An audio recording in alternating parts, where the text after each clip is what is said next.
This channel does not promote any violent, harmful, or illegal activities. All content provided by this channel is meant for an educational purpose only.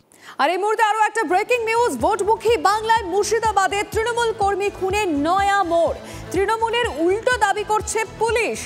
শাসক দলের দাবি কংগ্রেস আশ্রিত দুষ্কৃতীরা খুন করেছে তাদের কর্মীকে, আর উল্টো দিকে পুলিশ কি বলছে, খুনের নেপথ্যে কোনো রাজনীতি নেই। আমি এই বিষয়ে কথা বলতে চাইবো, কৌশিক আমাদের প্রতিনিধি রয়েছে। কৌশিক, তাহলে আসল কারণটা কি? দেখো, যে আসল কারণটা পুলিশ এখনো পর্যন্ত যে তথ্য সামনে এনেছে এবং একজনকে গ্রেপ্তার করেছে, তার নাম তুরাব শেখ, এবং জানা যাচ্ছে তিনি একজন কোয়াক ডাক্তার। এবং যে ঘটনাটি ঘটেছে সেটি হচ্ছে তাৎক্ষণিক বিষয়ের একটা গন্ডগোল সৃষ্টি হয়েছিল। একটি জায়গায় বসেছিল, সেই সময় ওই কোয়াক ডাক্তারের সাথে বচসা শুরু হয়, বসে থাকতে থাকতে আড্ডা দিতে দিতে, এবং সেই কারণেই কিন্তু হঠাৎ করে এই ঘটনা ঘটেছে। এর সঙ্গে কোনো রাজনৈতিক যোগ নেই এমনটাই জানাচ্ছে জেলা পুলিশের আধিকারিক। তারা একটি বিবৃতি দিয়ে জানিয়েছেন এর সঙ্গে কোনো রাজনৈতিক যোগ নেই, হঠাৎ একটি বচসা এবং সেখান থেকে এই খুন করার মতো ঘটনা ঘটেছে, এবং কোনো পূর্ব পরিকল্পনা পর্যন্ত এই খুনের সঙ্গে জড়িত ছিল না। যে ঘটনাটি ঘটেছে ওখানে বসে থেকে আড্ডার সময়ের ঘটনা, এবং এই ঘটনার একদমই দেখো, তুরাব শেখ নামে একজনকে গ্রেপ্তার করা হয়েছে, যাকে যে চাকু মেরেছে বলে অভিযোগ করা হয়েছে, সেই ব্যক্তিকে গ্রেপ্তার করা হয়েছে, এবং পুলিশ কাকতালীয় নেতা আজকে জিজ্ঞাসাবাদ ছিল। এবং এই ঘটনা পুলিশ যেটা প্রাথমিক যে জিজ্ঞাসাবাদে যেটা জানতে পেরেছে যে কোনো রাজনৈতিক। আমরা আরো একবার আপনাদেরকে জানিয়ে রাখতে চাইবো, ভোটমুখী বাংলায় মুর্শিদাবাদের তৃণমূল কর্মী খুনে যে নতুন তথ্য সামনে আসছে, যে নয়া মোড়, তৃণমূলের উল্টো দাবি করছে এবার পুলিশ। ইন্টিগ্রেটের সঙ্গে একটা মতানৈক্য আছে, তো যা হোক ওখানে রাত্রে ও ছিল, এরা সবাই একসঙ্গে গিয়ে কিভাবে এদেরকে পেটে ছুরি মেরেছে। বিস্তারিত বিষয়টা আমি এই মুহূর্তে কিছু বলতে পারছি না। কংগ্রেসের লোক সবাই? হ্যাঁ, কংগ্রেস রাজনীতির কারণে কি খুন বলে মনে হচ্ছে না?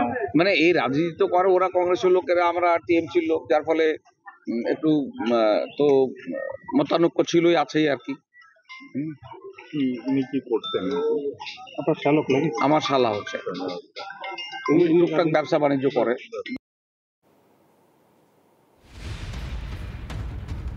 যে খবরে আমাদের নজর রয়েছে, মুর্শিদাবাদের তৃণমূল কর্মী খুনের নয়া তথ্য সামনে আসছে, নয়া মোড় বলা যায়। একদিকে তৃণমূল যেটা বলছে যে কংগ্রেস আশ্রিত দুষ্কৃতীরা এই খুন করেছে, সেখানে দাঁড়িয়ে পুলিশের কিন্তু সম্পূর্ণভাবে উল্টো তথ্য। মানে পুলিশ যেটা বলছে এই খুনের পিছনে কোনো রকম রাজনীতি নেই।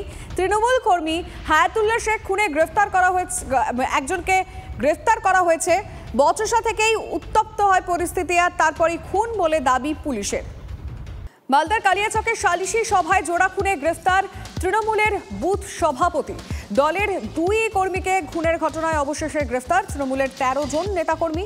অভিযোগ, বৃহস্পতিবার কালিয়াচকের রাজনগর মডেল গ্রামে সালিশি সভায় কান ধরে ওঠবোসের নিদান না মানায় দুজনকে প্রকাশ্যে কুপিয়ে খুন করা হয়। হামলায় গুরুতর জখম আরও 4 জন তৃণমূল কর্মী, ভর্তি হাসপাতালে। তো নতুন কিছু নাই, মালদাতে যেখানে তৃণমূলের কাউন্সিলর খুন হয়ে গেল, বাবলা সরকার, আপনার নিশ্চয়ই মনে আছে। কে খুন করেছে? তার পরিবার বলছে তৃণমূলের লোকেরাই নাকি করিয়েছে। তো সেই রাজ্যে যেখানে তৃণমূল গোটা রাজ্যটাকে একটি মলে পরিণত করেছে, কোথাও বালি সিমেন্ট, কোথাও পাথর, কোথাও জমি, তো খুনোখুনি হবেই। যখন আপনি রাজনীতির মধ্যে অর্থকে আনবেন, রোজগারের জায়গা করবেন রাজনীতিকে, এটাই হবে, এটাই স্বাভাবিক। পশ্চিমবঙ্গের গোষ্ঠীদ্বন্দ্বের কোনো নির্দিষ্ট এলাকা নাই। গোটা পার্টিটা গোষ্ঠীদ্বন্দ্বে ক্ষত বিক্ষত, ক্যান্সার হয়ে গেছে গোটা পার্টিটার গোষ্ঠীদ্বন্দ্বে। তার জন্য মুর্শিদাবাদ মালদা বলে কোনো আলাদা জায়গা নেই, সারা পশ্চিমবঙ্গ ক্ষত বিক্ষত তৃণমূলের অন্তর্দ্বন্দ্বে। চাইলে সহজেই খুন করা যেত, কিন্তু মাথায় গুলি না করে কোমরে পিঠে কেন? বালিতে তৃণমূলের প্রধানকে গুলিকাণ্ডে অনেকগুলো প্রশ্ন আছে, সবকিছুটাই গুলিয়ে যাচ্ছে। আর এই ঘটনার সঙ্গে 14 বছর আগে তপন দত্ত খুনের যোগসূত্র আছে কি? আক্রান্ত তৃণমূল নেতা যে তপন খুনে অন্যতম অভিযুক্ত ছিলেন। নিহত তপন দত্তের স্ত্রীর দাবি ভয় দেখানোর জন্য হামলা হয়েছে, তার কারণ সিবিআই তো নতুন করে তদন্ত শুরু করেছে, তাই আধমরা করে বুঝিয়ে দেওয়া হলো মুখ খুললে কিন্তু বিপদ।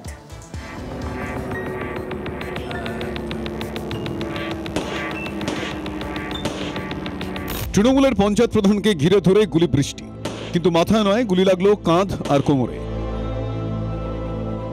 টার্গেটের এত কাছে গিয়েও আশ্চর্যভাবে কেন মাথায় গুলি করল না হামলাকারীরা? নেপথ্যে কোন কারণ? এই নিয়ে যখন নানা বিশ্লেষণ চলছে তখন হামলার উদ্দেশ্য নিয়ে প্রশ্ন তুললেন বালির নিহত তৃণমূল নেতা তথা সমাজকর্মী তপন দত্তর স্ত্রী প্রতিমা।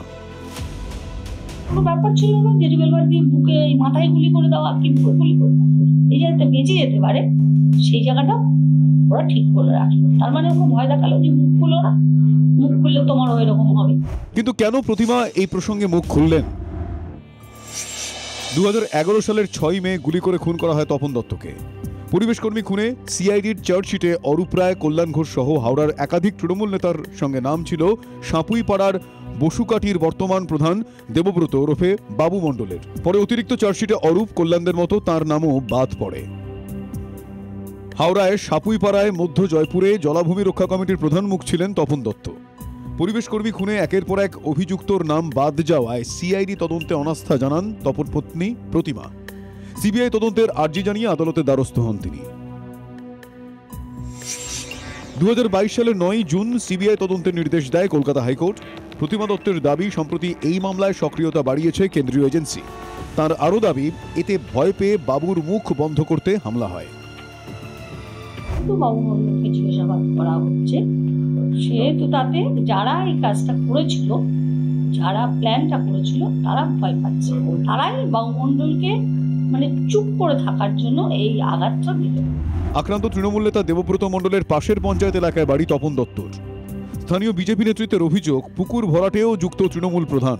সাপুইপাড়ার যত পুকুরগুলো, জলাজমিগুলো ছিল সব ভরাট হয়ে গেছে। ঘোষপাড়া এলাকায় দেখুন সমস্ত জলাজমি ভরাট রয়েছে, এদের নেতৃত্বেই হয়েছে। এইটুকু নিশ্চিতে থাকুন যে পশ্চিমবঙ্গের প্রশাসন নিরপেক্ষভাবে ঘটনা তদন্ত করে দোষীদের শাস্তি দেবে। তপন পত্নীর অভিযোগ নিয়ে মন্ত্রী অরূপ রায়কে একাধিকবার ফোন করা হলেও তাঁর প্রতিক্রিয়া মেলেনি। অনেকেরই প্রশ্ন, সিবিআই তদন্তের মুখে কি পঞ্চায়েত প্রধানের মুখ খুলে ফেলার ভয় পাচ্ছিল তৃণমূল কংগ্রেস? রাঘব বোয়ালদের আড়াল করতে ভয় দেখানোর জন্যই কি হামলা? হাওড়া থেকে সুব্রত বন্দ্যোপাধ্যায়ের রিপোর্ট, TV9 বাংলা।